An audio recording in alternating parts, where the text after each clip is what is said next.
अदल मिनहास लाहौरी होरां दे कुछ शेर जिन्हां विच मां बोली दे बारे विचार सांझे कीते गए ने।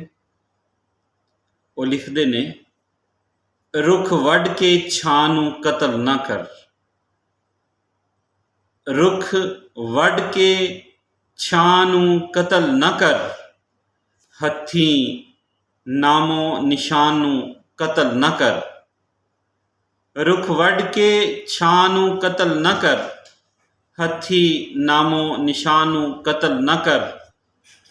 बोली गैर दी बोल के मां सदके, बोली गैर दी बोल के मां सदके, ओए पंजाबिया मां नूं कतल ना कर, ओए पंजाबिया मां नूं कतल ना कर। एक होर शेर वेखो, गैर दी बोली बोल के कादा रोब जमावें अदल, गैर दी बोली बोल के कादा रोब जमावें अदल। पुत्तर ए मां पंजाबन दा ते अपना प्यो ना बदल, पुत्तर ए मां पंजाबन दा ते अपना प्यो ना बदल।